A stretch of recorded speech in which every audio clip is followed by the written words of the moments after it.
T'en as parlé de ça, t'as déjà parlé que la popularité c'était pas un truc qui te faisait kiffer. Moi je pense que ça a plus de bons côtés qu'on veut nous faire croire, parce qu'aujourd'hui on a tous ces mecs populaires qui disent oh c'est un enfer, j'aimerais ne pas être populaire. T'en fais un peu partie aussi, tu vois. Mais oui, c'est je pense vrai. que c'est pas aussi détestable. Mais sur ce point-là, je pense que ça doit être un peu chiant. Non, je pense en fait, c'est comme tout en fait, c'est les extrêmes qui sont un peu pénibles, mais effectivement se faire reconnaître de temps en temps quand tu vas dans une salle, c'est toujours un plaisir. Tu fais trois selfies, c'est stylé, mais effectivement c'est quand t'en viens en fait à te promener dans la rue et que c'est pas 3 selfies dans l'après-midi, mais une toutes les minutes pendant 5 heures. Que en fait, tu vas être souriant pour la première photo et à 17h, tu vas être un peu rincé en te disant bon, j'aimerais bien profiter, je suis avec ma chérie, j'aimerais bien aller faire du shopping tranquille. Donc c'est juste là où sont les limites, mais encore une fois, ça dépend de ta notoriété tout simplement, ou là où tu habites, ou si tu es discret, ou si tu as des lunettes de soleil, ou voilà, ça dépend comment tu t'affiches. Mais je suis fier entre guillemets d'avoir participé effectivement à l'essor du fitness en France et me dire que en partie grâce à moi, il y a plein de gens qui se mettent au sport et que ça les aide à avoir, comme on dit, confiance en eux, à s'épanouir, à avoir un beau physique, à plaire, parce qu'on dit voilà, on est dans un monde d'images avec Instagram, et du coup ce qu'on voit en premier, qu'on le veuille ou non, c'est le physique, et si les gens sont fiers de leur physique, c'est déjà une première étape. Ça fait pas tout dans le succès d'une relation, mais on va dire que c'est une première étape pour passer à la suite. Ouais, et sur cette histoire de popularité, de célébrité, et donc de succès, parce que les deux sont souvent liés. Alors bon, Jim Carrey disait j'aimerais que tout le monde puisse être successful et millionnaire pour se rendre compte que c'est pas ça qui fait le bonheur. Je pense qu'on est tous d'accord aujourd'hui pour dire que c'est pas sine qua non. En revanche, tu vois, j'ai entendu, tu vois qui c'est, Naval Ravikant? Non. Auteur, alors je sais pas comment on peut dire, auteur, penseur, qui encore une fois a sorti le livre L'Almanach de Naval Ravikant, qui est un carton. C'est un mec qui réfléchit beaucoup et qui dit que notamment on devrait tous, en fait, il faut que tout le monde puisse accéder à une certaine forme de richesse un jour, ou à une certaine forme de succès, pour se rendre compte, alors non seulement que ça ne t'amène pas directement le bonheur, mais c'est parce qu'une fois que tu auras compris ça, tu pourras y accéder d'une manière différente. Et que ça sera difficile d'avoir le bonheur, ou d'accéder à une certaine forme de bonheur, si tu n'es pas passé par une étape de succès, que tu n'as pas eu ton succès, parce que tu vas le chercher en fait, et tu vas te raccorder à ça beaucoup pour te dire, et je serai heureux quand j'aurai mon salaire à des chiffres, quand j'aurai ma Lambo, quand j'aurai ma bagnole, quand j'aurai mon truc, etc. Et on sait que c'est pas vrai, mais il faut que tu t'en passes par là. Tu le vois pour le croire, ouais. Voilà, que tu prennes ça dans la gueule, même si tu le savais, il faut en arriver là, parce que ça c'est un sine qua non. Parce que le bonheur n'est pas synonyme de succès, mais l'insuccès n'est absolument pas synonyme de bonheur non plus, tu vois. Ouais. Et bon, ces écrits, ça pensait, c'est assez intéressant.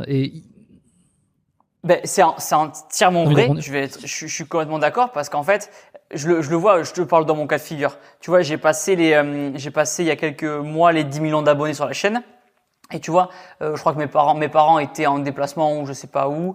Juju était en déplacement à Paris pour le boulot. Et en fait, j'étais tout seul. J'étais tout seul chez moi.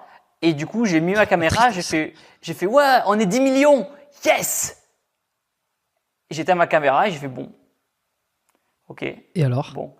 Qu'est-ce qui se passe? Voilà. Et on l'a fait, tu vois, ça faisait 10 ans que je travaillais dessus. Et je dis, en fait, c'est cool.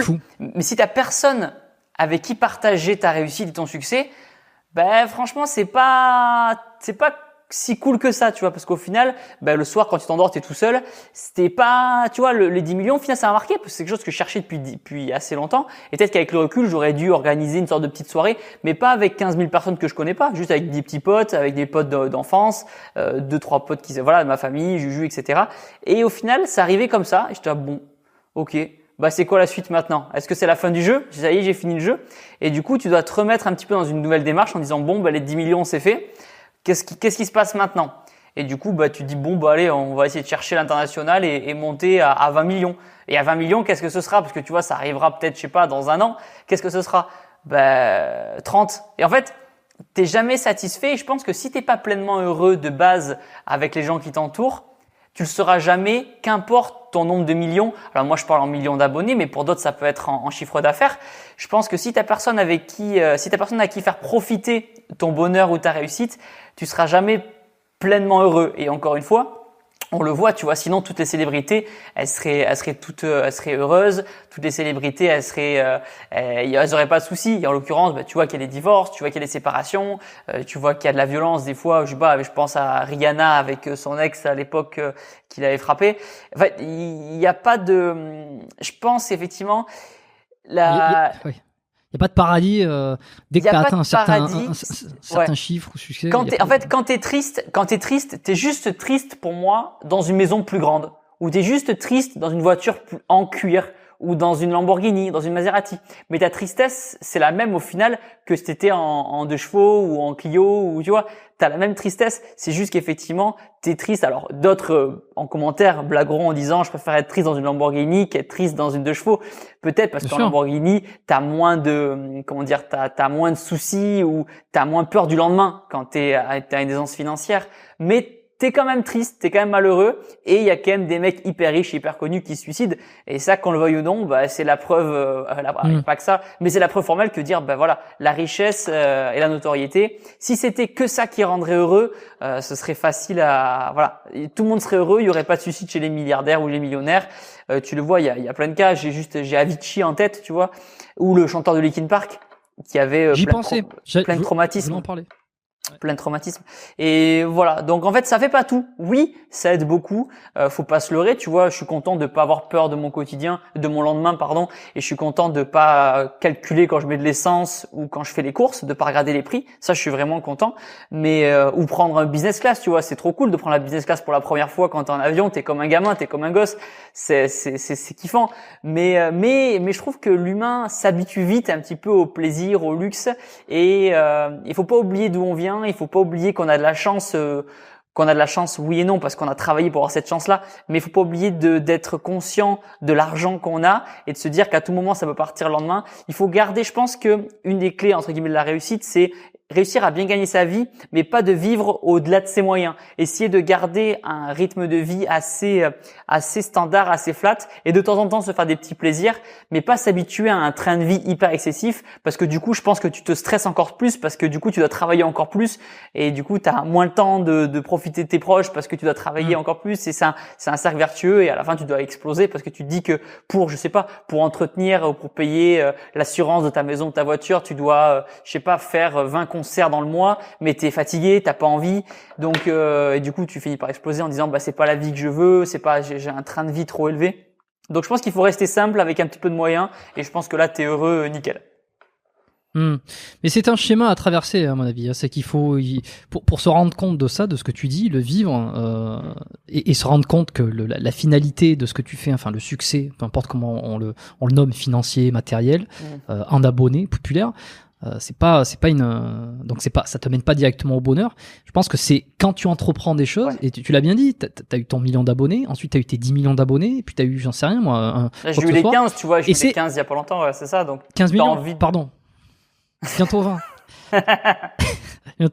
Et c'est à ce moment-là tu te dis, peut-être qu'au début t'as un certain palier, tu te dis putain je serais encore plus heureux s'il y avait ça, et puis hop t'as un 10 millions, tu fais putain c'est pas mal, ouais bon allez vas-y 15 millions ça sera peut-être encore mieux, et au bout d'un moment je pense que tu comprends, quand t'as atteint différents objectifs, tu dis bon c'est bon, là j'ai fait l'expérience, je suis en train de constater factuellement que ça ne m'amène pas plus en termes de satisfaction. Je veux dire, j'ai atteint des paliers, des milestones, c'est super.